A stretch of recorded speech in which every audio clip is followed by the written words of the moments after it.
And now we're going to record to our custom stream.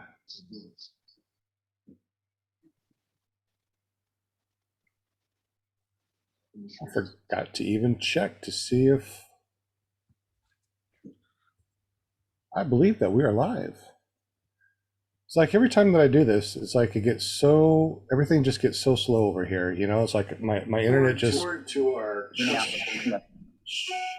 See, I'm making everything go crazy over here. Sorry about that, but we are live. We're live. We are live. All right, welcome everybody. My name is Sean Simons, also known as PPG Grandpa.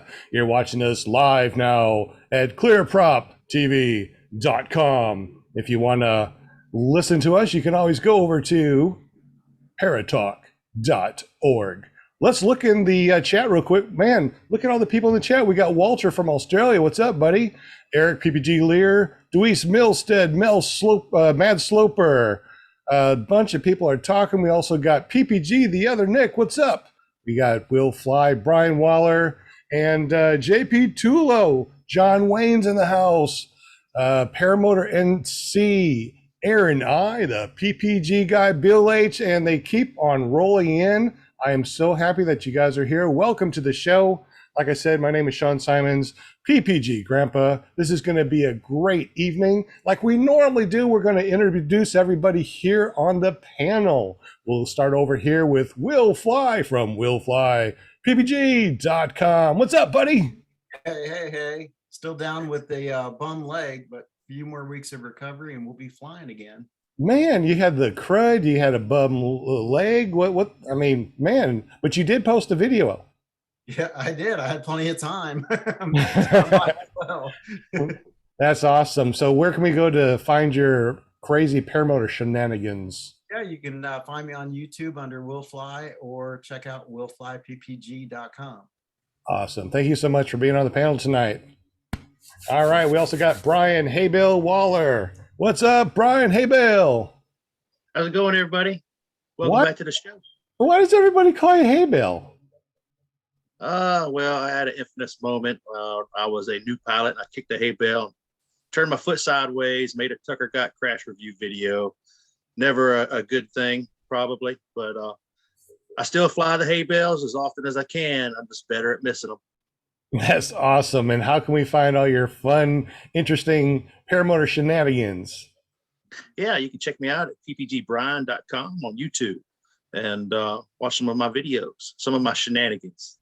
Awesome. If you want to see that ankle incident, it's on there. Ooh, definitely go there. Check it out. Hit that subscribe and hit that bell notification. I'm sure he's going to be posting some more cool stuff. Thank you, Brian, for being on the show. Absolutely. And we also got JP Tulo. We also call him TikTok Tulo. He's got 2.5 million views on one of his videos. What was that one all about, bud? Oh, just a goofy cat video, swatting the peanuts down there. But yeah, I just like to make short clips. Short clips are easier to edit and makes it nice to go back and watch later on. Paramotor videos, pet videos, whatever, RC stuff, you name it. But yeah, I love hanging out with you guys. Happy to be here. Awesome. So how do we get up with you and find out what you do on TikTok, Mr. TikTok Tulo? jptulo.com. JP Tulo on TikTok, Instagram, YouTube, and the Facebook. All right. Well, thank you so much for joining us tonight. I know that you could be doing anything else, but you're here with us, so we appreciate you.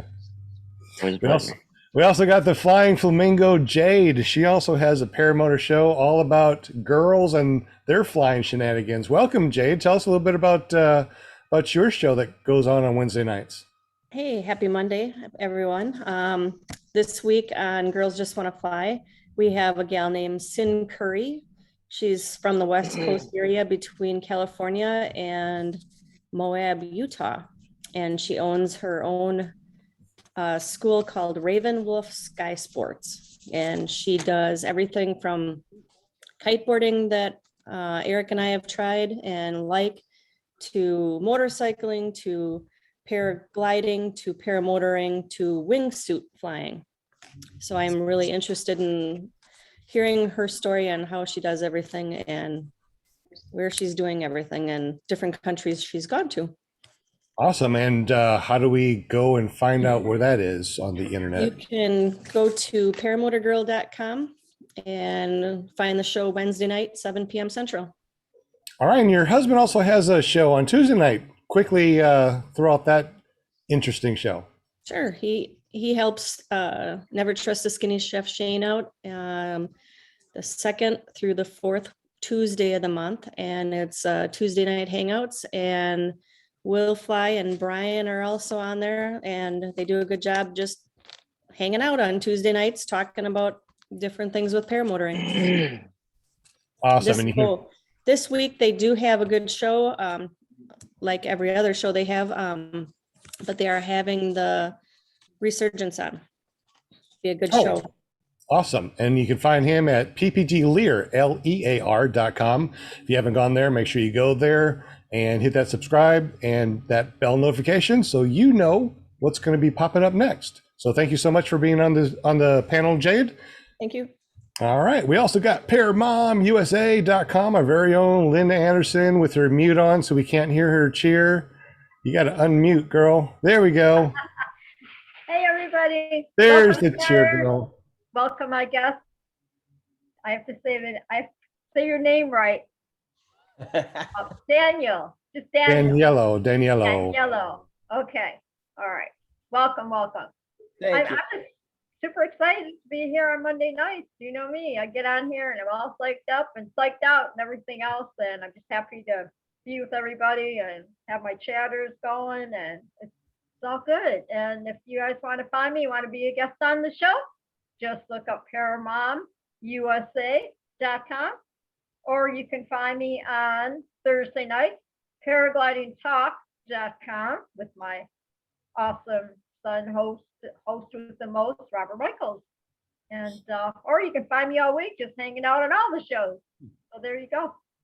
Awesome. Well, thank you so much, Linda. We always appreciate you. And I'm sure that you all know she's our PR girl. If you want to be on the show, just get up with Linda Anderson. You go to ParamoMUSA.com. That actually forwards to her Facebook page. Just messenger and say, hey, I want to be on PPG Grandpa's Paramotor Podcast, clearproptv.com or paratalk.org. Maybe not that fast, but you can do it. Yeah. Thank you very much, Linda. We appreciate you. We also got our friend from Canada, Jim. What's up, buddy? Hey, doing good. Staying cool. I bet you're staying cool. You're the only guy I know that has money that smells like maple syrup. I just can't wait to go there and smell some of your amazing money over there, eh? Sounds good. If I come down there, I'll bring you some. Bring some loonies and toonies, right? That's what it's all about. Hey, you also make some decals. Yes. Make stickers and decals and whatnot. And you also helped us out making our paramotorcalendar.com, and we appreciate that.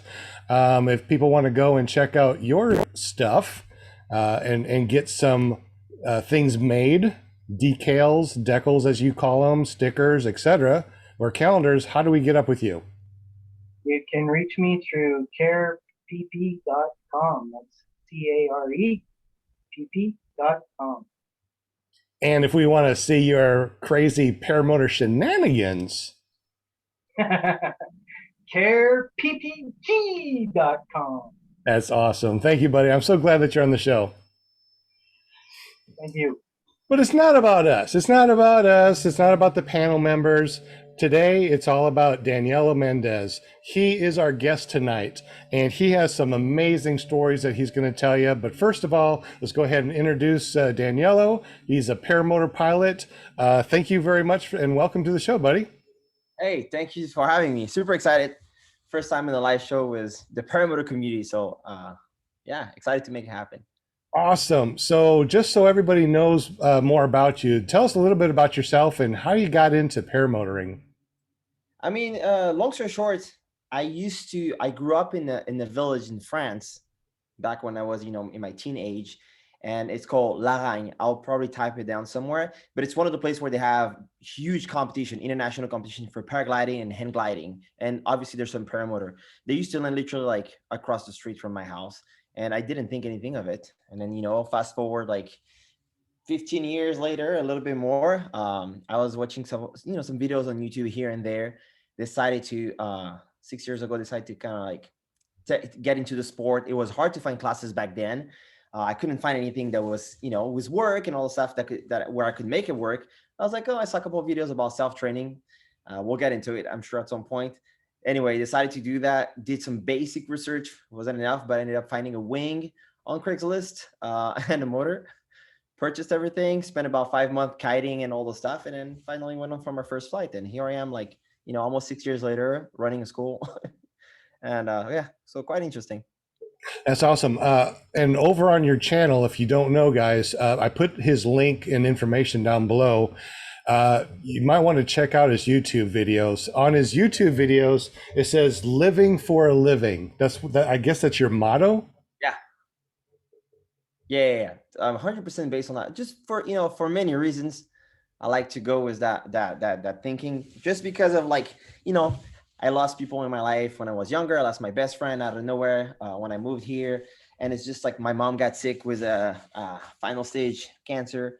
So it was like all those things happening at once. It kind of makes you change a little bit how you see life. And so I decided, to kind of like go for whatever feels right when it comes to, life in general. And it's like living for a living and not just, working and feeling bad about so many aspects of your life. Just kind of like trying to embrace everything, even if it's not exactly what it will be, like in my dreams, like, when it comes to many things, like it can be work or some stuff like that back then. But I try to aim for that, what feels good from the moment I wake up to the moment I go back to, I go to sleep. So that's pretty much what I want to aim for on a daily. And it says Danielo Stay Bad. What's stay bad mean? So the stay bad thing comes from when I was normally I'm a dancer. Formerly, I'm a dancer. I've been dancing my whole life. I used to be on tour. We did 54 countries for like 6 years nonstop, traveling all over the place. And I used to teach instructors. So new school will hire me, and there was a school in Austria that hired me for 6 months. I was there just kind of helping them and in like training the trainers, the instructors. And at the end of the trip, they made a book for me saying, with a bunch of pictures from our training for 6 months, saying that I was bad, born a dancer, and telling me to stay bad. And so anyway, we kept on that. I started doing some merch around it. It worked. And then, comes about 5 years ago when I stopped dancing. I wasn't dancing as much, and I started doing a bunch of like trips overseas and adventure stuff, like hiking in China and all those crazy places. We turned that into beyond any definitions. So it's stay bad meaning beyond any definition. So then it just ended up being just that name by itself. And I just use it for the paramotor school that I have now. We're looking right now at your Instagram. I think it's JP that pulled it up for us. Are you able to see the screen, or are you on the phone? Yeah, I see it. All right. So what are we looking at right now? This is Oxnard, California. It's one of my students doing his first wingtip touch, which a lot of people had a major problem with it. But yeah, it's one of the classes that I have, because I don't know if you guys kind of got time to see, but my classes last, I would say, a couple months, where student keeps coming back every week, and we fly different locations, and we get to kind of I just put them in 2 different situations so they can experience different LZ, different, airspace and all the stuff. So that's one of the locations that we do. He already had probably 15 flights under his belt after training, and that's just one of the flights that we did. And then we agreed on doing that first and all the stuff. But that's what you see. Okay, and you said that you had your school for a year and a half. Is that correct? No, about a year. I was teaching before. Like when people come and like friends of mine like, oh, can you teach me? And I'll just like, all right, fine. I'll help you out, because it's still no school. It wasn't even me teaching or, making money out of it, because I was just kind of helping my friends out. And when I saw that it was something I was enjoying, I was like, yeah, maybe I should just kind of see if I can push a little further. And so I got in touch with Noah at Epic Paramotor. He wanted me to do some work for him and shoot one of his trainings. So I went there and did a bunch of videos for his school. And then at the same time, I took, extra days to do my instructor course with him and get my USPPA rating. I'm looking at your wing, and it says "Stay Bad." How much did it cost to you? I mean, that was that made like that? Was that an add-on, or I mean, how'd you make that? It looks really awesome. So here's one of the cool part about, I feel like through my entire life, I always been doing like videos and creating content and, like Photoshop and all this fun stuff. And then every time I would work with, I would buy gear, I would reach out to that brand like, hey, this is what I do. I can create content, whatever. And so eventually when I first started flying, when I wanted to purchase my new wing, which was a Nivik, I contacted Nivik, hey, this is what I do. Do you want to just use my content for your website? And that's it. I don't want anything in exchange. Like, oh, would you be interested to be part of the, our team pilot and adventure team? I'm like, yep, that would be awesome. And so that's how I started. And so I first purchased my new wing was a Link to back then. And then at some point I wanted to upgrade. And then so they helped me out. So I paid for the wing, but they offered me to get a color and custom logo. So it's sewn in, it's not a sticker. It's like, it's custom made, which you can do with any wing you order through them. But yeah, so I got the chance to have them help me out with that. So I just had to pay for the price of the wing, which is about 3,600 back then, before I become a dealer and everything.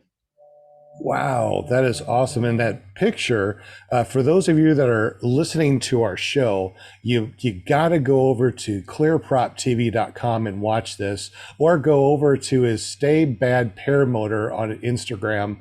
His picture, his video, he's flying right in front of the moon, and the moon is huge. Now, was that added in, or is that the real moon? I have the video. I'll be posting it soon. A friend of mine, his name is Frank.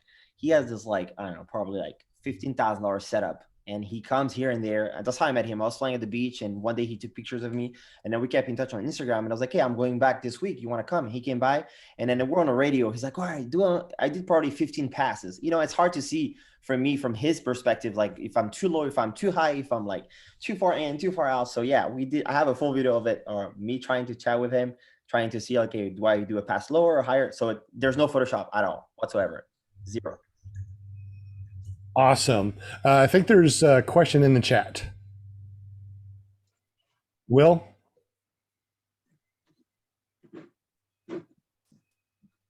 Oh, he's muted. I must have missed it. I was fascinated with that wing. And that is freaking awesome. So I'm sorry I missed it. I was sleeping on the job. Oh, that's all right. Yeah. Brian, you can go ahead. You posted it. Yeah, so the question in the chat from Bill H was, how many subscribers do you have on YouTube? And I'd add to that, how long have you been making YouTube videos? Okay, so subscriber wise, my number is it's not crazy. It's, hold on, 2,253 subscriber. That's what I have as of now. But for how long? I've had my channel for like, I don't know, maybe more than 10 years. But back then I used to use that channel just to upload my, my dance video, dance reel. So when I would, try to sell workshop or book workshop, I'll send them those sample videos. So that's kind of why I had the channel for. And then probably 3 years ago, I started posting paramotor videos. And at first I was really consistent with it. I was like, posting every week and so on. But then, life takes over, and eventually I had a daughter, she's 2.5 now. So it's like, life takes over and it's hard to post consistently. But yeah, it's about, let's say about like 3 years that I'm like somehow posting paramotor videos on YouTube. Well, you had several compliments on your videos in the chat. Your Danke says, great guest. I follow him, great videos. Somebody else, Bill H, was saying that you had really good content, good steward of the sport. So Yes. yeah, man. Yeah, your Danke's is a interesting character too. I just saw him down at the fly-in. Do you know him, Fly Baby Fly? Yeah. Yeah. Yep. Cool, man. Yeah, we didn't get to fly together, but we were down there and got to hang out together. It was awesome. So do you go to many fly-ins? I listen, I did last year. I did Salton Sea. I've been going for Salton Sea for 3 years now. Flying circuits I've done once last year. This year I'm not sure yet, especially with the school. So it's kind of hard to combine, like classes at this point and then being able to go to all those places, which it's also a good thing because you get to connect with new pilots and meet a bunch of people, which I love. But I'm doing Salton Sea for sure. Salton Sea, I'm going there. I'm gonna be representing, a couple brands that I work with, bringing students for the first time, and meeting up with a bunch of pilots that I've connected before, and some new that I haven't got the chance to meet yet. Are you going to be able to go to Bad Apples by any chance? So yeah, the coming one for sure. I'm coming. Last year I wanted to come. I was borderline. I was on the edge to show up, work and everything. But this year for sure, I'll be coming. Good. We'll be there I'll be there for sure. I don't know who else is going. Anybody else on the panel going to be able to go to Bad Apples this year? It's coming up. Will fly. Brian, JP's on the cusp. How about you, Jade? Maybe? Possibly. Possibly. Jim, he's shaking his head no. Paramom, hopefully. She says no, darn it. All right, maybe. I don't know. We might be able to get some more people. Any other questions from the panel or the chat real quick? The chat, yeah, there's a question. And Okay. how many countries have you flown in? So far, how many countries I've flown? 2. That's sad. I wish I had taken the sport before, while I was touring. That would have been awesome because I already had, free time in between each country. They would let me stay however long I had in between those two, and it was completely paid for. So I really wish I had that before, but no, 2 only. But I'm planning on flying more. Now that everything is finalized, and then I got my citizenship not so long ago, last year in October. So super excited about that. So it makes, traveling a lot easier because a lot of countries, they have like weird requirements when it comes to visas and all the stuff if you want to travel. So yeah, super stoked. This coming next year, probably. Gonna start traveling a little more. Right on. All right.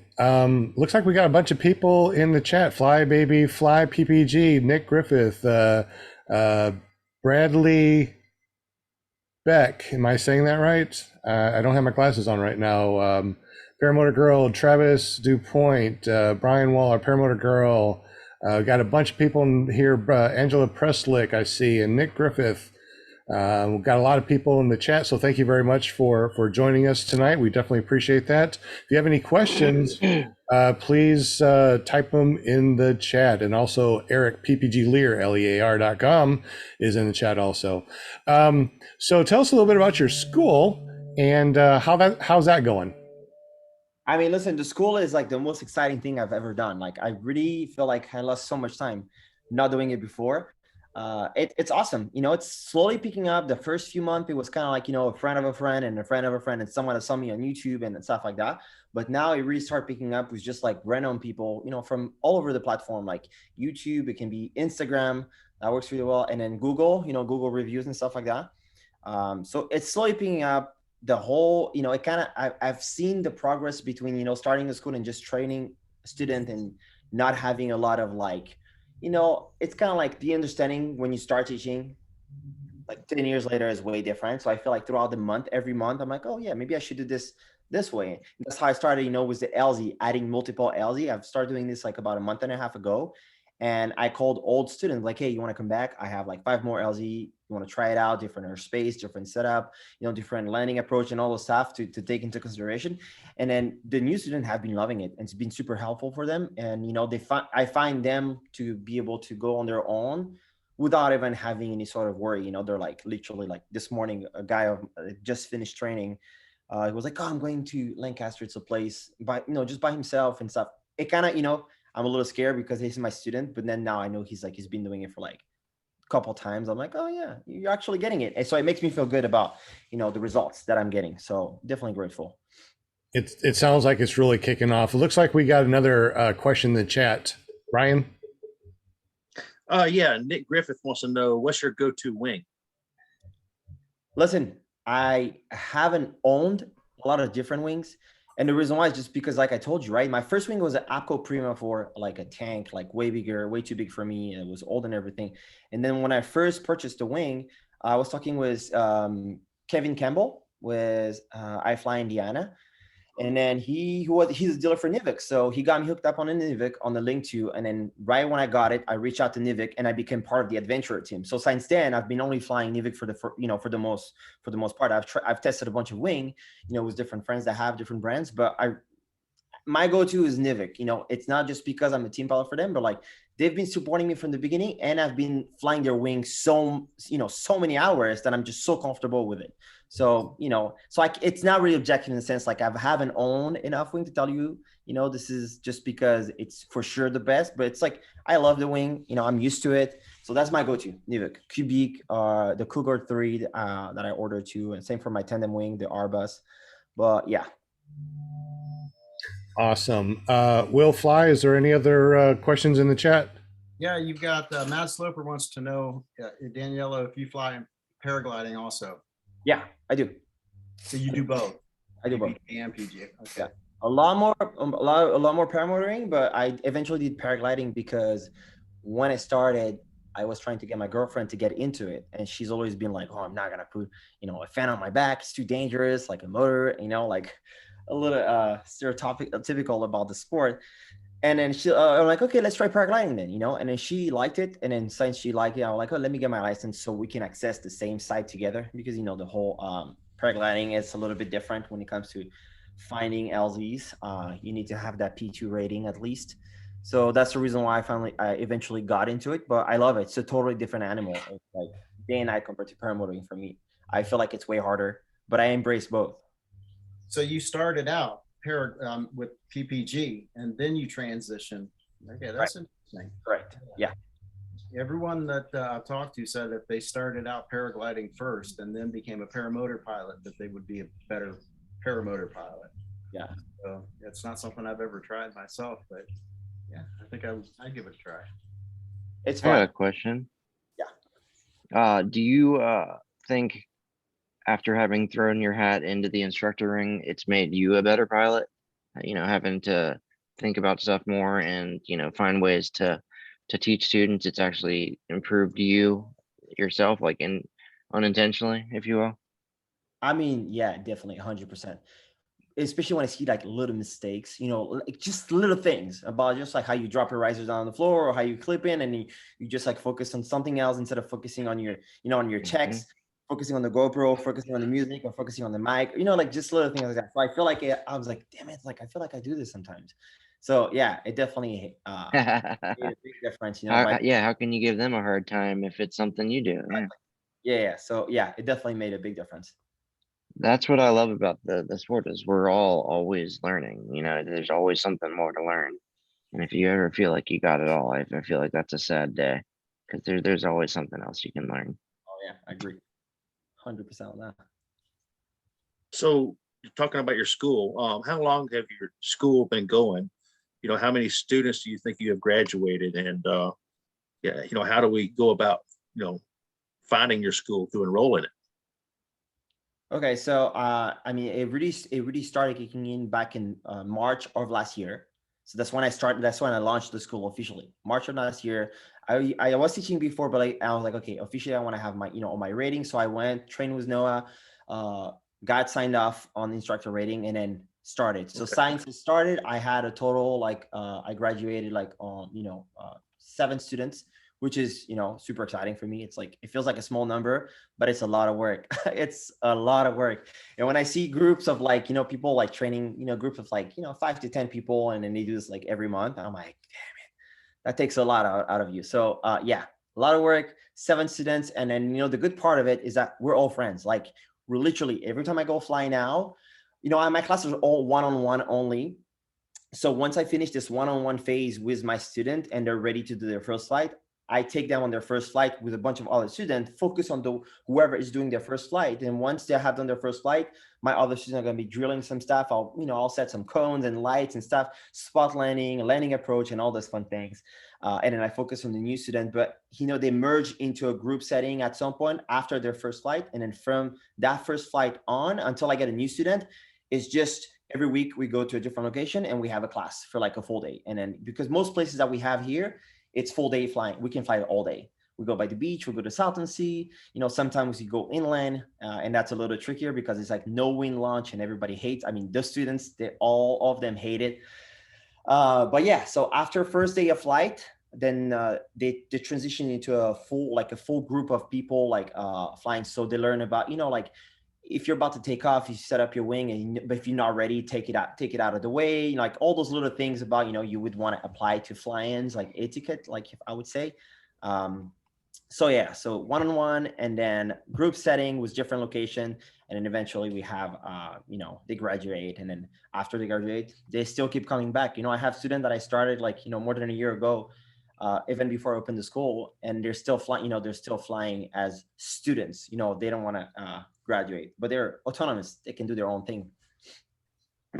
Awesome. I think we have some questions in the chat. Jim? Yeah, there's a question here from Berdankis. He was wondering why, why did you get into the sport? What brought you into it? Why did I get into the sport? Okay, so it's pretty simple. I love extreme sports in general, right? I used to do a lot of free climbing, so technically, non-technically speaking, is like climbing is like rope. It's kind of dangerous. I used to do all those crazy handstand on edge of like Yosemite and all the stuff. That was kind of like the thing that was getting me excited every time I would go doing those trips. Anything that was a little bit kind of like out of the norm, for what reason, I don't know, just because it gives me satisfaction somehow. And so I was looking for something else because I was done touring. So I wasn't like going, when I was touring, I was doing 11 months a year out of the country, just like bouncing from place to place. And then that tour was ended. And then I was like, okay, well, what's going to be next? So I started working, I started having, dance classes here, and then a bunch of different things going on. Was the closing line that I have. And then eventually I was like, oh, maybe let me do skydiving. And skydiving, I saw the prices and the whole, just the total amount of like money you would have to spend to get into the sport and then to keep jumping. It seemed a little too much. And I was like, oh, let me look at different options. And I saw paramotoring, which I already had seen before on YouTube. I had seen Tucker Got, but like years ago. And then I was like, it's not that bad if you buy used. And then I finally, find the gear and then got into it. But that's essentially, I was looking for something else to replace, all the climbing and all those fun stuff. Something that I could do easily, and I wasn't like restricted in so many ways. So at first when I saw paramotor, I thought it was, I can fly every day from wherever I want. Well, obviously we know it's not the case, but that was my first idea. I was like, oh yeah, wake up in the morning, go fly, and then land, and then go to work, and then come back and fly again. Life is different, but still no regrets. It was awesome. It's awesome to be able to get up in the morning and go fly, and then go to work, and then come home from work and go fly again. It's absolutely amazing. Looks like we got some more questions in the chat. Jade?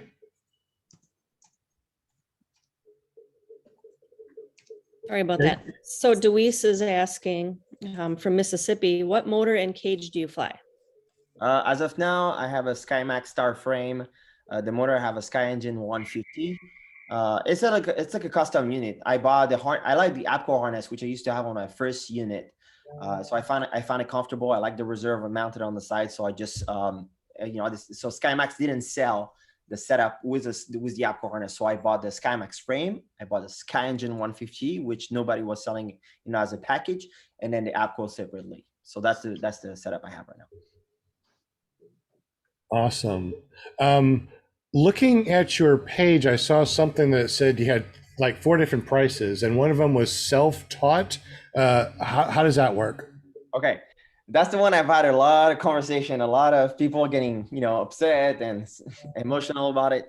So long story short, I told you I self-trained, which wasn't really by choice, because when I was training, when I wanted to learn paramotor, I had to reach out to so many people. Hey, would you be able to answer a question? Or just like, I wasn't asking for a training because I couldn't make it to those places too far from me. I was just seeking advice, and nobody wanted to give me any advice because they're like, I don't want to be liable for you getting hurt, and I can understand. But the other side, I'm like, well, I mean, if I have to get hurt, at least, try to guide me the right way so I don't kill myself. But anyway, I had such a hard time, from day one, watching a video on YouTube to like my day of my first flight, that I was like, what, now that I have a school and I have an idea of what it is to be self-trained, and the mistake I had made back then, I was like, maybe I can create something where if someone wants to self-train, step number one, I had 2 people reaching out to me for that self-train package.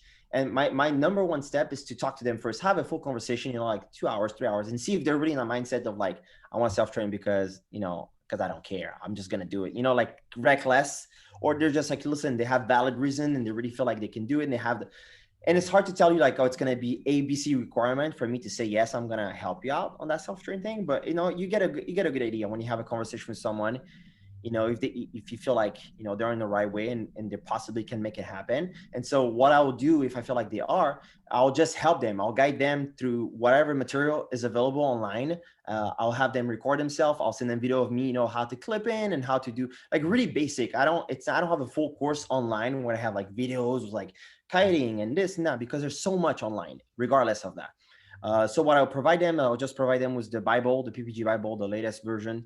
And then yeah, I'll help them through the process. I have a checklist of like, okay, number one, go through, you know, work on that and then master that. Once you master that and you send me videos of you actually killing it and having your kiting down and your clipping down and your pre-flight check and all the stuff, then we'll go step number 2 and so on. And if they want to do their first flight and you're not too far from here, they'll just come over or I'll go to them. Like I had a client doing a first class in Vegas. So I'm like, I don't teach in Vegas. That's not my demographic. But he reached out to me. He's like, listen, I'm a P2. I just want to do my first flight. I was like, okay, well, keep practicing. It was, you know, 2 months ago. And then he kept practicing, sending me videos of him kiting and doing, you know, like taxi with the motor, not flying. And then I just went for a day. We did sunrise and sunset where we just practiced everything, you know, throughout the first part of the day, just make sure he was actually, you know, and then sunset, we finally went and had him do his first flight. Okay. So basically someone will say, hey, you know, I've read the PPG Bible. I've watched a bunch of Tucker Gott videos. It looks easy as hell. So I bought some equipment from eBay. Do you go over their equipment and all that stuff and go over their knowledge and all that too? Yeah. Well, that's the number one thing I do. Because a lot of people tell me like, I had a P2 pilot tell me like, oh yeah, I got it, blah, blah, blah. I'm ready. And then you show up on training. I'm like, okay, can you just kite? You know, let me see. And then it was like, I was like, not sure you're ready. It's like, you know, when they tell you things and you're like, when you see them in person, like, okay, this wasn't really accurate, right? You're kind of like pumping yourself up, trying to kind of upsell yourself or your skills. And so that's what I'm saying. Like by requesting those videos, I don't tell them, I don't give them a full panel of things. This is everything you need to know right now. I was like, the first step is like, okay, this is the type of wing you would need with the weight that you have and the type of motor that would be necessary or whatever. They buy their wing, they start kiting. I can help them with getting a kiting harness. And then it's, you know, send me a video of yourself clipping it in reverse and clipping it in forward and, you know, all those checks. And I can see right away if they're, you know, if they're reckless or if they're just not really like really paying attention. You see on the first video of them clipping in, like, okay, this was wrong and this was wrong and this was wrong. So before even they get to kite the wing, I'll see them clipping in, and until that clipping in is ready, I won't send them any other material about the whole like you know, kiting process. And those people already buying that package, they're just, you know, obviously they're already in that state of mind, like they want to know what I can bring on the table for them to do it safely. So it's kind of like, you know, I know if they reach out to me, they already have that thinking or like, okay, well, I kind of want to do it safely, you know, if anything. All right. Yeah, that sounds pretty interesting. I don't know if anybody else does that. So that's pretty cool. Looks like we even have more questions for you. I mean, everybody in the chat, you have more questions, just type them in and we will answer them for you. Hopefully we'll answer for you. Jay, what's the next question out there? All right. So Mad Sloper is asking, Daniela, where do you see yourself in 5 years in this sport?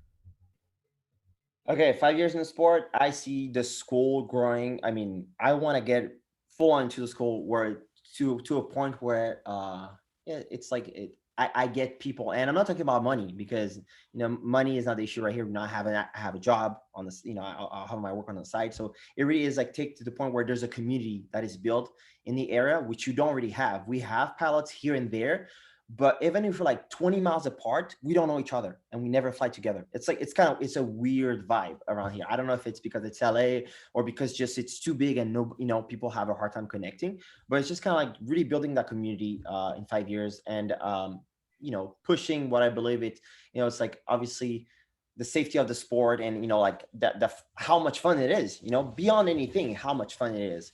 So really pushing that, you know, bringing my school to the next level, whatever it will look like, just kind of making the community that we have here in LA a little bit bigger.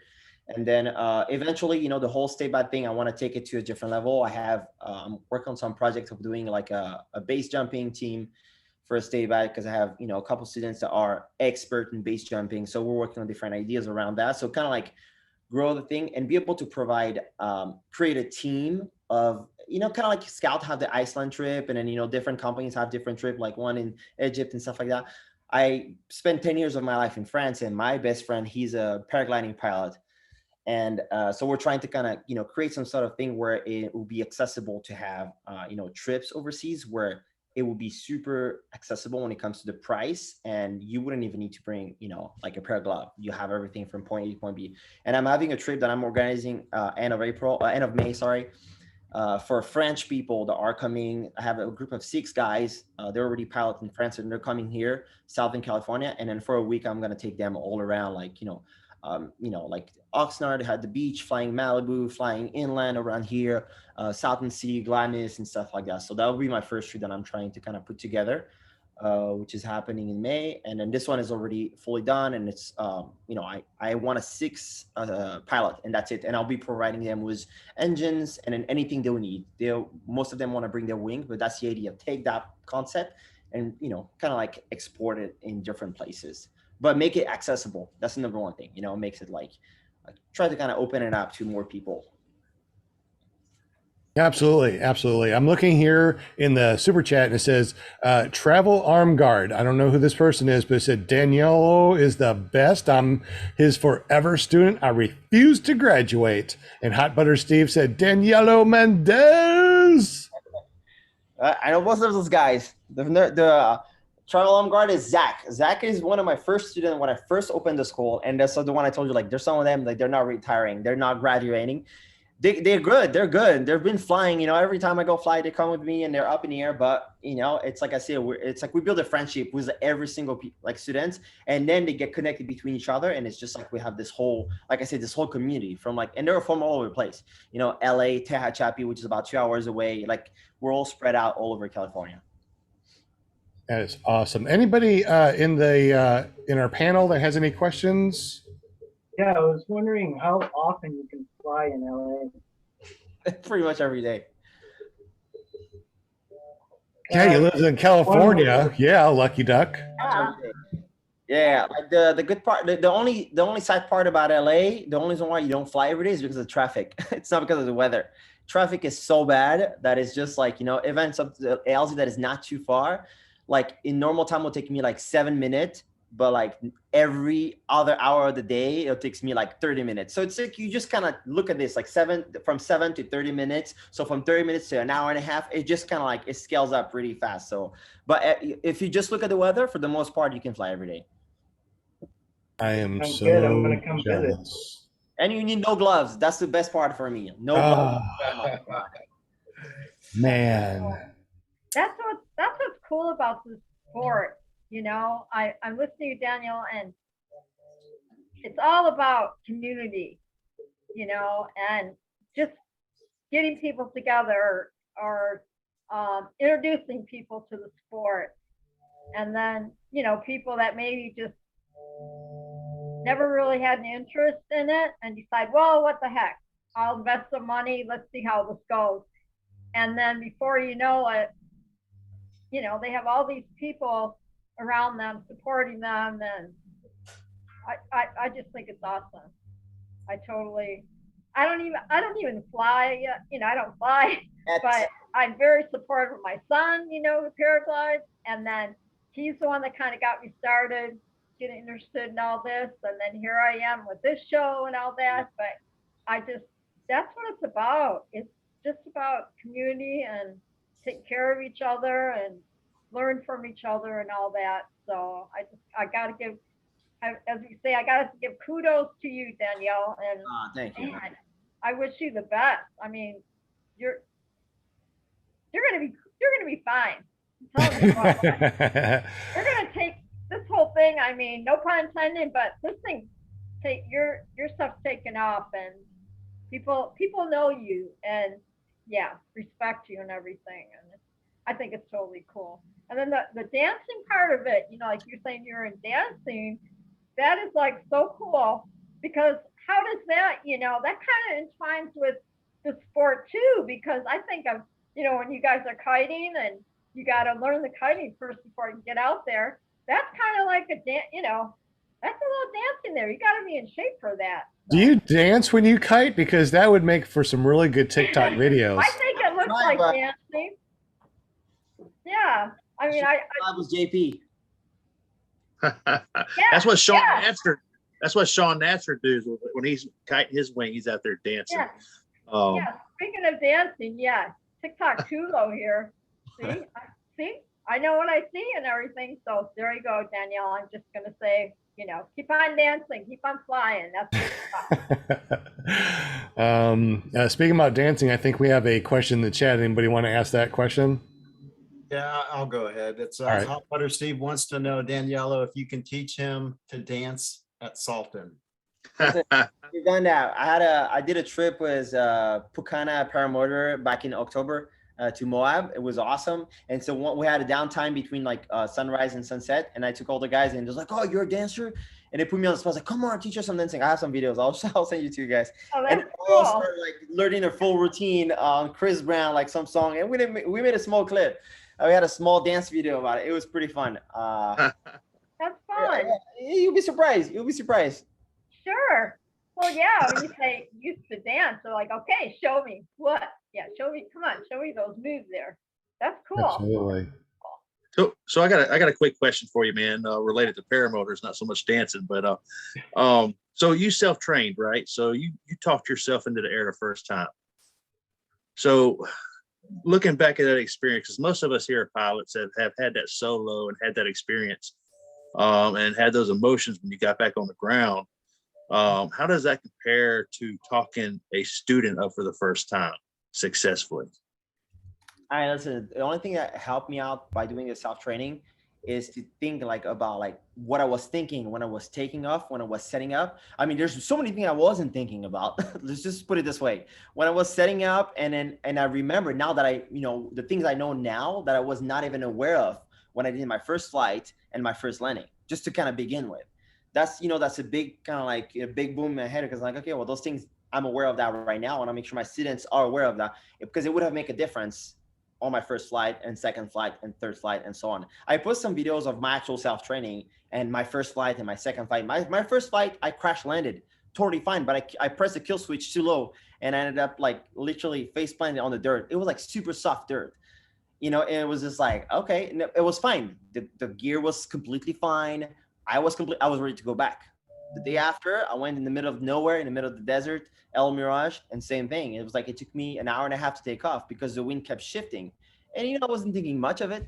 I wasn't looking deeper than that. I was like, oh, the wind is shifting, great. I'm just gonna reset.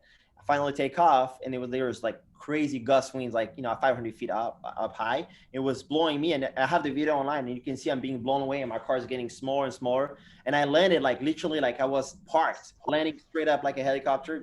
I put it down. So happy to be down and in one piece. Dropped my paramotor, and I hiked an hour and a half to my car. Took my car and went back in the middle of the desert to pick up my paramotor. So it's like little things where I'm like, really, I did this. Like I really felt stupid. But I didn't know better, and nobody was telling me, and nobody was answering my question. This is the kind of part I was kind of a little bit like upset about. I would ask questions, and people would not even answer. We would be like, no, we don't want to be liable for it. So I don't want to put names. But there's people that are still on the forum today, like that I reached out to, and I was like, no, I'm not interested. And it was literally, I was just a simple question. Here's my landing. Can you tell me what's up? And the first person that actually helped me out was Kevin Campbell with I Fly Indiana. When I sent him my second landing, where I actually landed on my feet, complete luck. But he helped me out. Okay, your timing should be like this and like that. And then eventually, little by little, I improved by having those people helping me. So my first flights kind of resonate in my head all the time. When I see my students doing a first flight, I'm like, okay, you're gonna feel this way when it comes down, when you're coming for your landing, or when you're coming for your takeoff, you're gonna want to do this, you're gonna do that. But this is all control, right? If I tell you full power, that's because your wing is stable over your head. So I kind of like reassure them on some of the things that I was worrying about when I first, did my first attempt. So, do you recommend people trying to self-train? No. So this is the thing. I can recommend it. Is not because I have a school. It generally is not because I have a school. Even if I didn't have a school, I'll say the same thing. But for number one reason, besides the safety, because which is the main one, right? But number one reason, because those people think like, oh, my self-train is going to be on my time. It's going to take you like 20 years longer than if you were going to a school, right? Doesn't matter the school. a school, it's so convenient because they have everything right here for you. And then, you know, it's like I say, it's a controlled environment. So the chance of you getting hurt are way less. I believe self-training is a possibility? Totally, like 100%. And that's why I have that on my website. But I don't believe that anybody should just go and self-train just because they're lazy or because they don't want to take time off or whatever. You know, there's a lot that goes into it, and it's not about being, you know, good enough or not good enough. It's just, you know, it's a matter of mindset and, you know, a lot of things, you know, it's how you perceive the sport and everything. So I think it's possible to self-train, but, you know, no brainer. If you can go and get trained, I mean, there's no question. You go and get trained. Absolutely. JP, I asked in the chat, in our Zoom chat, were you able to see that as far as getting the spinning wheel thing going to give away a shirt? You're on mute. That's all right. Hey, you're on mute, but can you take a picture? I mean, since Yes. we'll take a picture and we'll figure out a way to give away a shirt. Ready. Ready for a screenshot? 1, 2, 3, cheese. Perfect. All right. Good deal. It is about 10 till 8. How long do we have you for, Mr. Danielo? We're good. Let's go. We're good. Okay. We want to give away a shirt. I guess we'll have to figure out a way of giving away a shirt for everybody that's here right now. So, JP, are you able to do the spinning wheel? It's going to take me a few minutes, but I can do it if you want. Okay. we can just do a question. Let's just do a question, and we'll do that instead. Whoever answers the question first. So everyone, refresh this video. Just hit that refresh up there, and we'll wait a couple seconds while you refresh it, so we're all on the same page at the same time. So everybody's refreshing. You had a question in the chat from Eric. He wanted to know if Daniela does foot launch and trike, or do you do tandems also? Okay, so I haven't done trike yet, surprisingly. Foot launch I have been foot launching forever. I want to do trike eventually because now that I have the school, and I will be able to do tandem flights, which I'm finishing my tandem exemption with NOAA Epic Paramotor at the end of the month. So I'll be able to offer that. So, but yeah, no trike yet. Trike is happening, probably something along the line of next year, because I live in LA, so I still live in an apartment. I'm planning on moving out this summer to a house, which is going to be easier to store equipment and all the stuff. For now, in an apartment, I already have 3 paramotors. Believe me, it's trike is not an option. So yeah, no trike yet, but it's I'm planning on doing it. I'm really curious about it. I have never flown trike. So, I have no idea how. I've been on the tandem trike, but I don't know what it feels like to launch it, to land it, all the stuff. So excited about that too. Okay. Do you have access to our Zoom chat, Danielo? Have you seen what we've been talking about in here? Okay, so on the right. Okay, this is just you guys, right? Yeah, this is just us. Okay. Yes, I do. All right. So that's the correct answer. Is that the official answer to the question that we're going to ask? Oh, okay. So for the people that are listening, what we're doing is we're trying to come up with a question and an official answer to give away a t-shirt. Something we talked about tonight. Okay. So That's why I think it might be a trick question. Yeah. They had to be listening. Yeah, I think so. So you were born in France? No, born in Brazil. Born and raised in Brazil. Brazil. And you lived in France? I lived in France. So 0 to 14, Brazil. 14 to about 24-ish, France. And then 24-ish to right now 35 here, LA. Okay. So I guess we got a question for everybody. Did everybody refresh? Is everybody ready to go? Who would like to ask or answer questions? Just say, I would like to answer questions, or yes, or whatever in the chat, so we know how many people are going to be trying to answer. Just say yes in the chat, and we'll see how many people want to want to. Bill H, Eric, JP a couple of times. we're not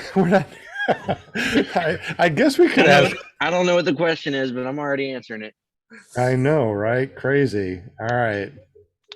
Wow. All right. So we got a lot of people that are ready to do this. All right. So it looks like everybody's all in the on the same page. Yeah, Brian Waller. I thought so too. All right. So we got a lot of people over here. Tommy Mosley's in the house. What's up, bud? ppgtommy.com. All right. So let's see, how many people do we have in here that are going to be answering questions? Oh, so Braley said pi. Is that all the numbers you know, pi too?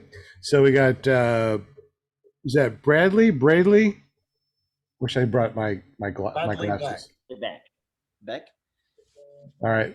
So Bradley Beck, Fly Baby Fly, PPG, Travis DuPoint, Walter. I should have brought my glasses. Somebody rattle off everybody's name for me.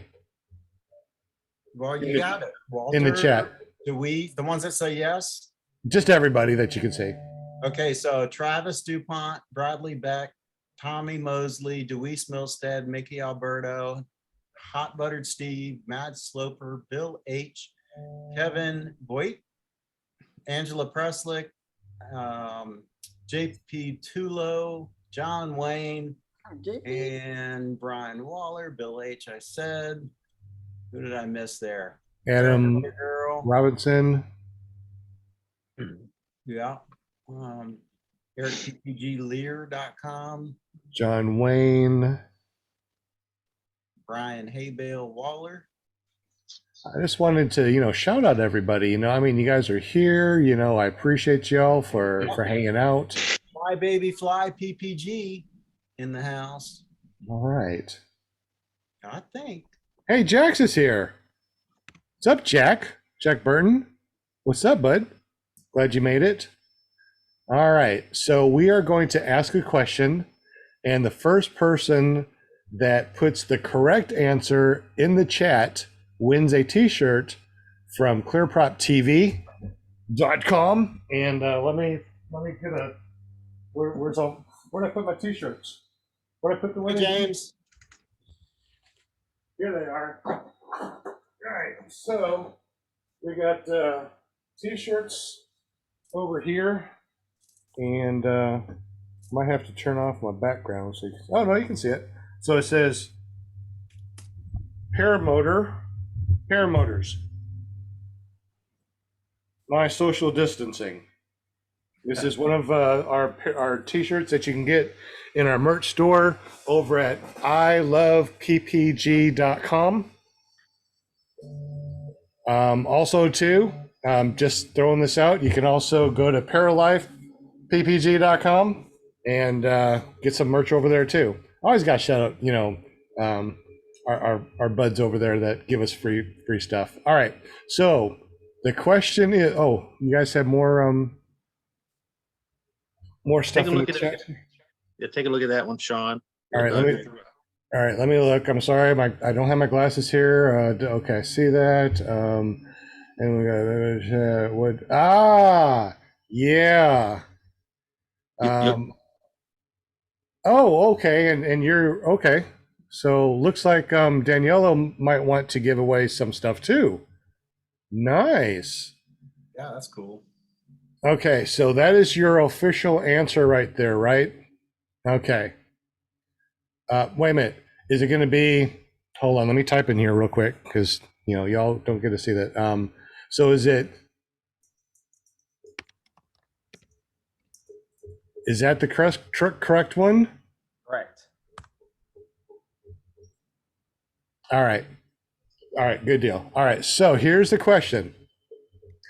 Danielo, he has an Instagram, right? What does his Instagram say? What is his name on Instagram?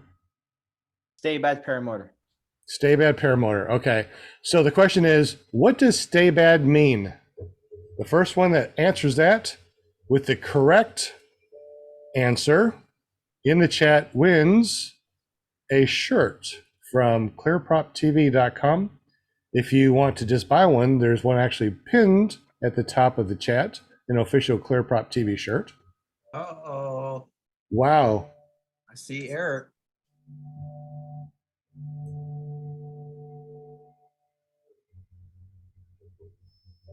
USA. I think Eric got it. I guess Eric got it. Yeah. That was a lot quicker than I thought I was going to go. Very. I mean, look at everybody else. Go to jail, born to dance, humble, I'm out, Daybed USA, Marty Robbins, Nivik, Got the right Dance, answer. bumble, Like, Nivik. go to but jail. safe. Born to dance. Risky but safe. Risky Oh, but God. safe. They are all crazy. Hold my beer. That's a good one. Yeah. All right. Boys are dope.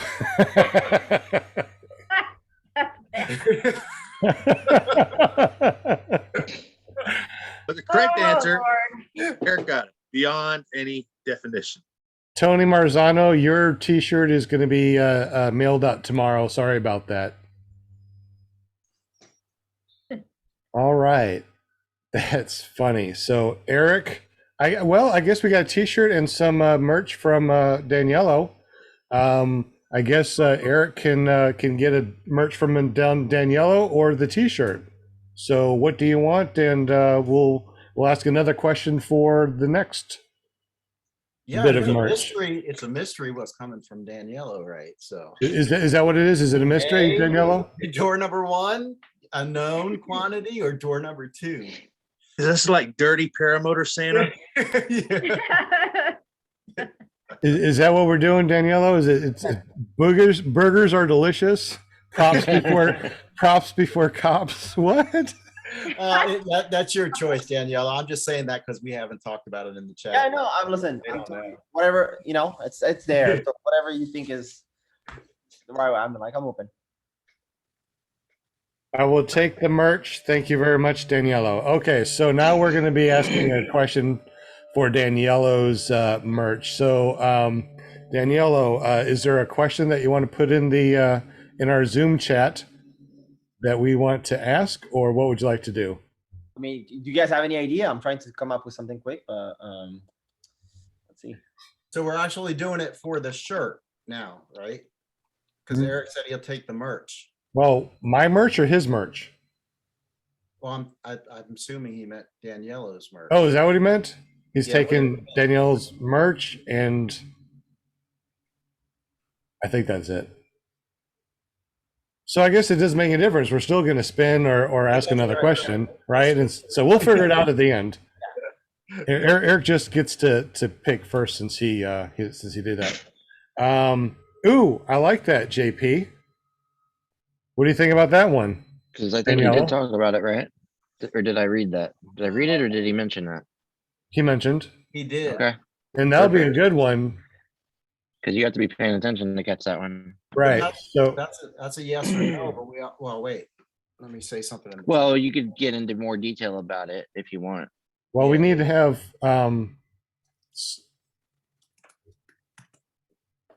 So Eric said he wants Daniello's gear in the chat. sounds good. All right. So Or merch. Does that mean his paramotor or you, his you wing? get a But both. you get a paramotor and a wing. That's awesome. Wants Daniello's gear. No, I misspoke. You said merch. My bad. Merch. Okay. So he wants Daniello's merch. Nobody wants our T-shirts. He already got one. So why does he want another one, right? All right. So which one do we want to do as far as the question? JP's? I mean, they're both. I see a lot of. I mean, they're good questions. They're both valid. How about You pick. You guys pick. No. Well, one's a yes and no, and the other is more specific. How about that one? I don't remember that myself. Well, he'll have to put, So I'm gonna. yeah, he'll have to put the official one here in our chat so we know for sure. It might be funny watching everybody guess though, since I they don't think know. so. I think so. So that's the official answer right there, Danielo. Do the last question. Yes. Okay, so let's go ahead and do that one for the T-shirt. All right, is everyone? This is gonna be good. Tommy's already like he has 3. Tommy, you can't be peeking in here and then be doing stuff. All right, so the question is, well, first of all, Danielle, thank you very much for hanging out with us tonight. Before we ask the question, tell us a little bit about your school and how do we get up with you in case we're in the California area and want to get into your school. Listen, if you want to train or if you want to fly with us, which you're more than welcome. We have a bunch of LZ that we're like happy to kind of get you in with us. But staybatparamotor.com, or you go on YouTube, Daniel Staybat. I mean, any platform will link you to my website eventually. So Staybat Paramotor. If you type down Google, you'll find it. Or if you type Paramotor Los Angeles, you'll be able to find that too. So yeah, Instagram Staybat Paramotor, website staybatparamotor.com, YouTube Daniel Staybat. And then Facebook on the forum, Daniella Mendes. You'll find me under that name. Do you have a school phone number that you can give out over the air? Yes, I do. Okay. Okay, so it's 818-835-2294. All right. One more time in case they're like trying to get that pencil real quick and they want to hear it again. Yeah, so it's 818-835-2294. Text or call works. Awesome. All right. Thank you very much. We'll still chat for another half an hour or so. We'll go ahead and ask that question, and we will see these interesting answers here in just a moment. Who wants to ask that question? Anybody want to ask that question, or do I get to ask a question? Linda hasn't had an opportunity to ask a question, has she? I don't know. Linda, do you know can you see our chats? She might not be able to see our chats. You see the Zoom? I saw the chat. The Zoom chat? The last question. Oh, I mean, the one that like I look at down here when it comes up when you guys say, go ahead. Yep. Yeah, very just, last question. Just don't say the answer. Just ask the question. No. All right, go ahead and ask the question. This is for a T-shirt from ClearProp TV, BBG Grandpa's Paramotor Podcast. This is an official Paramotors My Social Distancing T-shirt. Okay. What is Daniel's daughter's name? Good luck.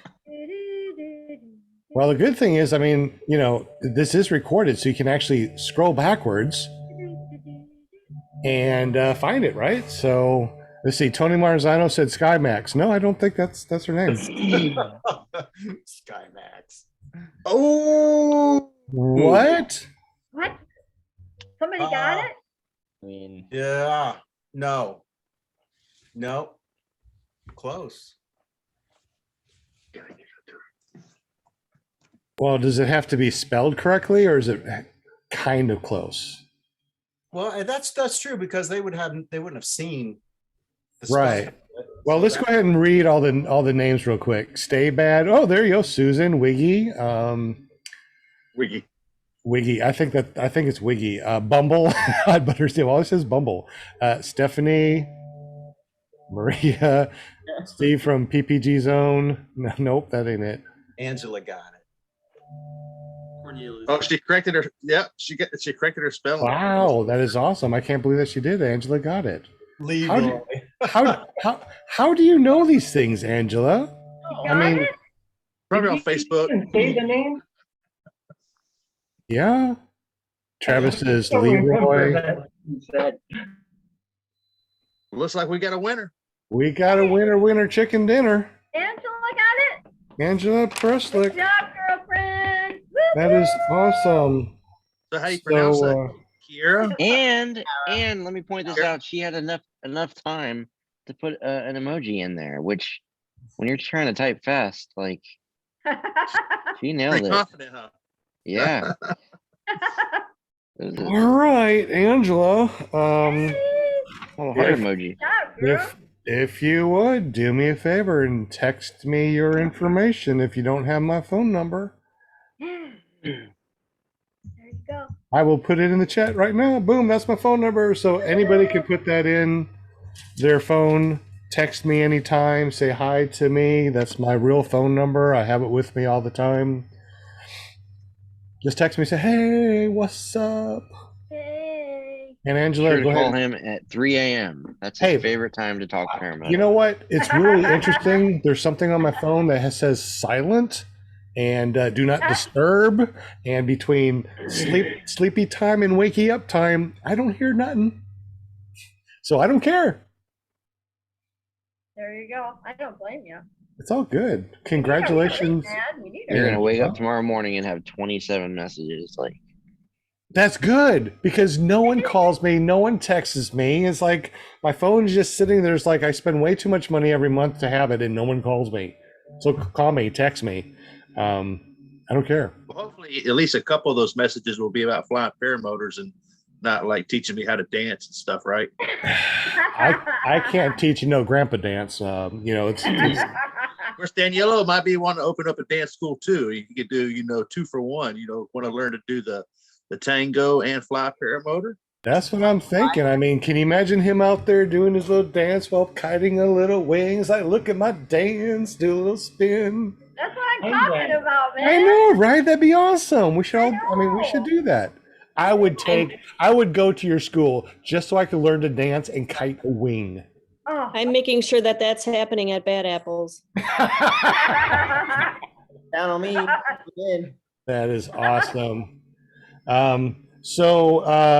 Eric, I think we already got Danielo's phone number for his school. You said that people can call or text on that. So what's the phone number again, Danielo? 818-835-2294. And Eric can get up with you to be able to send that merch to. You can just text me or, direct message if you want to do Instagram, stay by Paramotor, whatever works for him.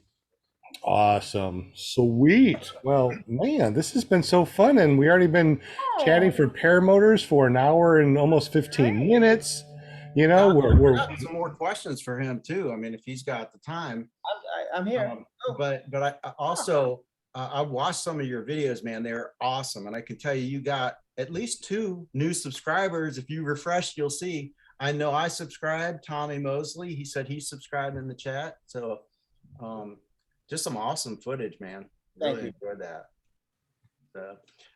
It's Sean. I wanted to ask real quick about you had mentioned in one of your videos about the Sky Engine 150. Yeah. And your comment was, "Wow, the climb performance on this thing is amazing." So, have you ever flown a Moster? Yeah. Okay, so comparing one against the other as far as the power. I was about 800 feet per minute with the Moster. I was about 900 feet per minute with the Minari 180, which is the one I had right after that. And then with the Sky, I'm on same conditions, right? I'm talking about new wind, same wing, so in same location and everything. And like I said, new wind, not even a mile per hour. I'm 1,160 feet per minute with the Sky 150. So it's like, and I'm not trying to upsell the thing. That thing is literally, it's a monster. Like you put it on your back, full RPM, top RPM is 10,500 RPM. So, you feel it and it's so fuel efficient. I just love it. I just love it. It's like, and especially for the weight, for my weight, I'm 165 and then the end. So it's about like 75 kilogram. And that's how much thrust that engine has, about 78 at sea level tested on the bench. So it has more thrust than my weight. So it's more than enough for me. It's more than I need. So yeah, climb rate is like crazy. Insane. What's your fuel burn? So I haven't done numbers. To give you an example, I flew when I was in Moab, so I was higher altitude, didn't touch the carb. I had full tank on it, and I flew for 3 hours, came back down. I probably had 1 liter of fuel left on it. So, you know, and that means going up and down in the canyon. It's like, right, I'm going down and, you know, rev all the way up, full power to go back up. So, you know, I was surprised. I'm like, wow, I flew like exactly 2 hours, 45 minutes, you know, and then we landed, and I still had fuel, you know, to kind of like, for at least What size tank do you have? Huh? What size tank do you have? It's a 15, so 12 liter, 12 liter. Oh, wow. That is good. Yeah. So it was, you know, I was really surprised. My Minari, I could not fly 2 hours, and I love that engine, you know, love that engine. Same for Monster. I have not, you know, I know I've had stuff on the forum, but I have nothing against any brand at all. You know, I've flown many different brands. I own a mini plane for my school, you know, plus the Sky 150. I'm gonna see if I get an Atom 80 eventually at some point. Eventually, a Monster is more about, you know, like, you know, warranty issues and stuff like that. But, you know, overall, like, yeah, the Sky 50 has a lot more power. If we were just talking about power straight up, it's and Right on. so if anybody comes to Southern, you guys are free. And then when I come to Bad Apple, I'm going to be bringing some engines, Sky 150, Boxer 220. So, you know, test units. So if you guys want to go, you know, and give it a rip, you'll see and just the sound, you know, it sounds different, you know, each engine has their own sound. So it sounds different. You know, I'm really pleased with the whole setup. So, in your school, do the students have access to different wings and different motors? You know, they go there and they use your equipment, right? And then with your advice and your help, you steer them in the correct direction to buy their gear. Correct. What is the most, I guess, what wing do you think that a brand new student would be able to get, grow into, and be able to use for a couple of years? What would be a good wing, do you think? Listen, per my experience from what I've flown, right? Yeah. It's based on that, right? And I'm not ditching any other brand at all. I'm just right. I understand. I started with, you know, where I really started flying with a Link 2, which was, I've flown in like crappy conditions, and it's a wing that has been super stable. You can push it really far, and it still, you know, it still gets the job done. And then I want a little bit more speed for the cross country, eventually upgraded for the one that is above the Link 2, which is the Cubic, with the right size and everything, with the tip steer tied into the brake line. You know, tied in properly makes a huge difference. I flow in both ways. So now there's a lot of brand new students that that I, without a problem, purposely put on the Cubic, which is a, you know, it's like a low B, but like still, you know, it's pretty, you can push it really far. You know, a lot of people fly it, you know, cross country because it's super safe and everything. So there's new student that I would put on a Cubic, which is technically a B wing. And you think, oh, why not have them start on the A wing? So if you keep the Cubic with the original setting, with the tip steer on one side and your brake lines within, you know, the weight range, not overloaded on it, it's a wing that is super safe. And especially since I push my student on different wings with APCO wings, I have the velocity core, and then the Ozone, the Roadster. So they have, is it a Roadster? Yeah, the Roadster. Yeah. So they have access to those wings. But again, I fly the Cubic, and it's, you know, when you fly a certain type of gear, your student kind of look up to you and they're like, oh yeah, you know, I like it. I feel like they get kind of like attracted to whatever you're flying, because, you know, you make it look like it's so easy, you know, because, you know, I fly my Sky 150 is my Cubic, and, you know, I have so much fun. I'm used to it. So they feel like, oh yeah, I want to get to that point of being comfortable with my gear. So maybe if I get a Cubic, but again, they get to fly different wing. Their first flight is never going to be on the Cubic, because like on the, like a big Ozone, like, you know, appropriate for the size, but it's like something that is nice and soft, a lot of lift for takeoff, super soft on landing. So, and then they fly the APCO, the Thrust 5, and then you know, eventually the Link 2 and the Cubic. But yeah, two of my students now, with about 15 hours, upgraded from their old wing that they first initially used, to help them find the right wing for them, and something that was like, you know, worthy and safe and everything. They upgraded to the Cubic just probably like a week or two ago, and they've been flying with it. You know, like one of them has had the Cubic from day one. So he started on the wing that we have at school with the Ozone, and then eventually when he graduated, he bought his Sky 150, and then the Cubic. So the Sky 150 has a lot of power, and, you know, like it really is brutal. Like from 0 to 100, like there's a lot of thrust behind it. So for New Zealand, it can be a little tricky. People are like, oh, you can't put them on the sky 150. But you can, we do a lot of power management when we train. So they get used to, the entire power band of the engine. And then, at first, before that, they fly the mini plane to begin with. Then they fly either a Monster 185 or a Nitro 200 in training. So they fly all those different engines. And then eventually, most of them have jumped to the Sky 150. Interesting. It's always neat to hear what, some instructors, want or think is really good for their students. There's some questions in the chat that we're going to get to in just a moment, but I do want to let you guys know that we have chase cams. My goodness, I need a better background. Chase cams, we got black, we got white. We're making throttles on the 3D printer, and we're going to start giving away our prototypes on the show every week that would like to try these things out and let us know what you think. And of course, they're a gift to you. You can keep them forever. Just let us know what you think about them and stuff like that. Who would be interested in testing out some of our throttles, chase cam? We also got a foot GoPro mount that we're doing on the 3D printer. So let us know if there's something that you want us to print out and try.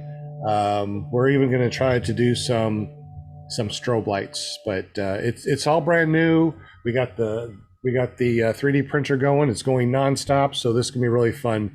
Let us know in the chat if you'd like to try out one of these things. Will, there was a couple of questions in the chat that you were going to ask. Oh yeah. Well, first of all, how many languages do you speak? I saw you answered it, but So yeah, as of now, I speak 4.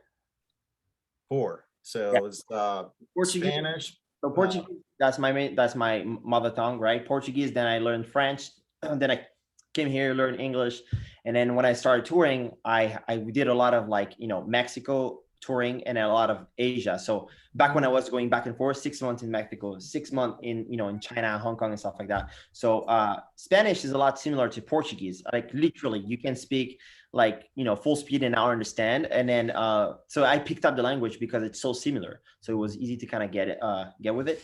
And then Cantonese, when I was in China, it was something you pick up as you go. Never read it. The reading was completely impossible. But I used to be able to kind of go in town and get food and kind of manage myself around in the country. That's 5. Yeah. Oh, but that's it's like when you're there, you live. But now, I can say all the basic stuff.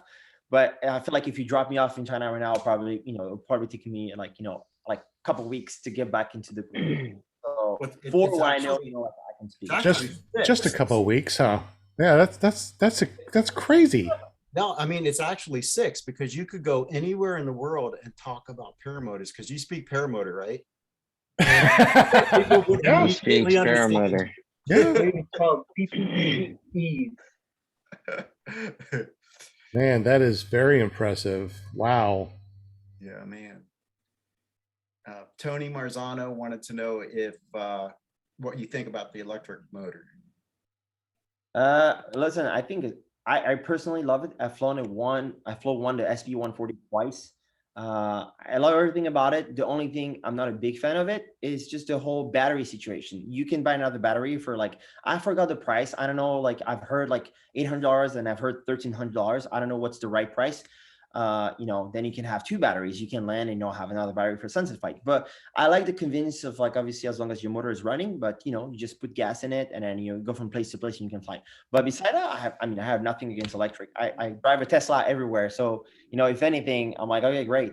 If I had enough battery to fly me for hours, because I like to fly and then land and then fly for 30 minutes and then land. I don't really do long cross country unless it's a specific trip that we have with a bunch of friends or whatever. But if it's just for myself, I'll just like to go up and down and up and down. That's what I do. Sometimes I go to the beach and I spend the entire day and I fly 10 minutes chunk of time and I land and just kind of relax on the beach and then think, do a little bit of videos and then go back up in the air. So, but I love it. I think it's a good, it's a great plus to the, for the community to have that option. Yeah, I flew that SP-140 also, and it was amazing. It had more thrust than the Moster 185 that I fly. I believe it's $1,200 for the hour-long battery and $800 for the half an hour battery. That's why I think that's what it is. But yeah, it has a lot of thrust. And if you just go up and you just want to go up for an hour, man, that's pretty awesome. And you know, if you like to buzz up and go down and you don't like to do maintenance on your motor, that is amazing. That right there is worth it. I'd get 2 batteries. I'd go up for an hour, come back down, go up for another hour. I'm good. There's my 2 hours. I'm happy. But I'm like you. I like to do long distance. I like to do cross countries. Have you thought about maybe doing the Icarus? Not really. No?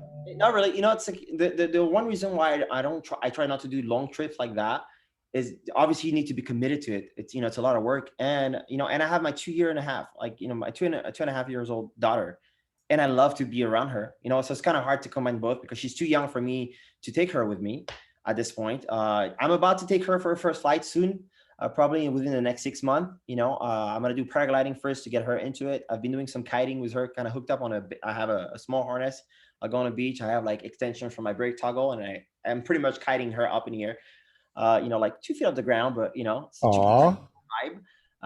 And so eventually I'm going to do some bunny hill with her, paragliding with the tandem setup that I have. And then, you know, I want to get her into paramotoring. So I'm building her a helmet right now. I'll make the video. I'm making the video for it, a full helmet, paramotor helmet for her. So she's not afraid to fire now, but that's, you know, that's my point. So as she gets older, maybe I'll be, you know, able to do more stuff. But for now, yeah, it's too much of a commitment, I'd say. Okay. That's interesting. Anybody else have any questions on the panel? Was there any questions in the chat that I missed? And Mad Sloper said 1,500 for the battery, I guess. Maybe it's more expensive now that we've had the COVID for a year or so. I don't know. Let's take a look. Can you guys hear me? Yeah. Okay, I didn't know if my internet froze again. It always freezes on me at the wrong time. Let's see. Angela, let's see. What was that? I was looking for something. Oh, Jack says send a chase cam. I'll break it. Okay, I guess we can do that. Yeah, that sounds good. Anybody else said something about that? Hot Butter Steve says I'm not a fan of those shuttlecocks. They kind of do look like a huge shuttlecock, don't they? Let's see. That's badminton. Shuttlecock. All right. It's a real word. Let's see. Anybody else wanted anything? Wise guy said, I'll test the chase cam and throttle. Okay. Anybody else? That's it? Just 2 people want to try it? All right. Yeah, I I'll mean, test the chase cam. All right. Do you have it set up for a cell phone to hold a cell phone? Anything that you want. I mean, we can print any type of thing. Whatever you guys want to try. I mean, I want I one. already told you, Jim, I'm not sending nothing else to Canada, dude. I'll pay for it. I'll pay for it. Man, I don't know, man. It was like $500 just to send you a T-shirt. It was expensive. Is it worse to send something to Canada I'll than go to get the Australia? bill. It'd be cheaper for me to send you somebody else's chase cam through Amazon. yeah, right. I still have to test out Eric Lear's chase cam that he sent to me. So Oh yeah. yeah. We'll see how that goes. What color did he get you? Red and black. It matched my wing. Ah, I only have 2 colors right now. I got white and black. I haven't tested the other colors yet. I just got it. I'm still trying things. I also got this. It's a baby Yoda. It's a baby Yoda with a phone holder. So a phone holder with a baby Yoda. Isn't that adorable? I'm going to paint it. It's going to be adorable. Absolutely beautiful. How about your spaceship? Didn't you have a Star Wars? Oh, dude. So check this out. I printed out. Millennial Falcon. Can Can you see it? There it is. Mhm. All right, so I got that. And then I decided to print out a white one since I got some white filament. So I got 2 of these. Who's Star Wars fans? Who wants one of these things? They're pretty cool. Let me know. You got my cell number. You know, text me and let me know if you want one. How long did that take to print? Holy crap! 35 hours. Dang. What? Yeah. Well, I did 100%. I did a better fill than what they said. I think they said they want to do like a 30% fill, and I think I did like 80% fill because I didn't want anything to break. Because it has little gun turrets and stuff like that. So I was like, I don't want nothing to break on these things. And I got these, and I'm like putting them all around, and I got little, I got some little cat ones and little dog ones I printed out too. I'm sorry, they're adorable. I like little adorable things. Come on, I'm Grandpa. All right. So Eric's building me the mounts for my skis to go on my trike. Yeah, how's that working? I don't know if you saw his picture. He got his skis put on his trike today, and it's 41 hours each mount, and the extra is like, so it'll take like a week and a half or whatever to get these done. But then he's etching in flying flamingo in each of the mounts also, and they're gonna be pink. Oh, like a flamingo. Yep. Yeah, He just 3D started print will on- speed up. I remember when Napster used to take all night to download 3 songs, but things are a lot faster now. So I'm pretty sure 3D print will speed up some. Oh yeah, it's gonna be like the Star Trek, thingy that I'm thinking about. What is that? You know what I'm talking about. Sorry, Grandpa brain fart. You know what I'm talking about? Say it again. Say what you just said again. No, I'm just not gonna say it no more. I don't know. Death Star? Huh? Death No, Star? no. When What a you big thing with 4 legs that walks. no. Like on Star Trek, when they want a cup of coffee or something, it just. Teleporter? Microwave? No. Oh yeah, because they have microwaves on Star Trek. Replicated. Replicator, that's it. That big word. Jeez, my God, my poor grandpa brain just farted out itself. It's horrible. All right. What other questions do we have? Anything else since we've been kind of getting off the paramotor trek? Oh, Brian has to go. Wait a minute. Brian has to go, so we'll have to say goodbye to Brian. Brian Waller, thank you so much for hanging with us. Hey, Danielo, man, it was great having you on as a guest and hearing your story, man, for sure. Hopefully one day when I get back out to the West Coast, man, we can share the skies together. Whenever you're ready, come around. I got you Heck guys. yeah, man. Thank you. All right. Peace out, guys. Good night. Bye. Right. Anybody else have to leave? I know that JP usually has to leave at about this time. Yeah, I gotta head out too. I just want to say thank you, Daniela. Thanks, brother. Awesome, dude. Definitely gonna have to catch a flight sometime. Yeah, Brett, you know that. Yeah, absolutely. Thanks for hanging out with us tonight, dude. Really appreciate it. Yeah, and real quick, since I still got it pulled up here, if you guys haven't gone over to his pages yet, go check him out. What do we got? We got the Stay Bad site here. Check him out on Instagram, YouTube, on the Face Space. Yeah. So thanks so much for hanging out with us tonight, dude. Thank you. I'm sure we'll see you around. All right, guys, I'm out. Take care. Thank you, JP. Appreciate you, buddy. And then there are 6. Yeah. Anybody else have any questions? Was there any questions in the chat? What's the The only- website again? For Huh? Stay Bad? What is Stay Bad's website? Staybadparamotor.com or staybadppg.com. Bill H had a question, and I don't know if we got to that. All right. What was it? It was question for Daniela. So where do you see yourself like in the sport in the next 5 years? Oh yeah, so I mean, for that, I just want to build a community in LA. I mean, in California, build a community, and then eventually I want to work with the whole stay bad movement. Where the idea is like it sounds negative, like stay bad, but I want to bring the opposite. Like even though it means beyond a definition, people first thing to see stay bad is like, oh yeah, what's up with that, but it's really to bring the community up in where I am at right now in California, and try to work with different sponsors, and different brands that I work with, such as Nivik, Helix, and stuff like that. They're supportive on so many aspects of what I do and what the paramedic community in general. So they are willing to help out and to push different projects that I'm working on eventually, which is just to kind of like open up the sports for more people.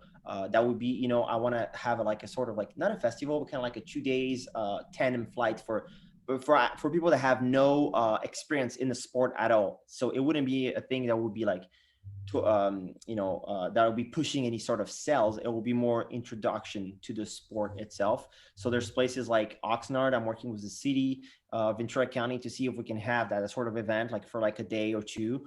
And we just have selected school and pilots that will come and then offer tandem flights to literally to like, I'm talking about random people, like someone that's been wanting to fly, or someone that has no idea what flying is about, that is excited about it, just to kind of have those events. Or they have this for volleyball here in Santa Monica, or for anything else, for yoga or for cycling. So we can have the same thing for paramotor, but just like really structure and that will promote the sport. So that's what I'm working on right now. It's hard because they're big cities, and it's hard to get to the bottom of it, with the right person. So that's the goal. In 5 years, I feel like it's reasonable to be able to do that. Right on. All right. Well, it's 8:36.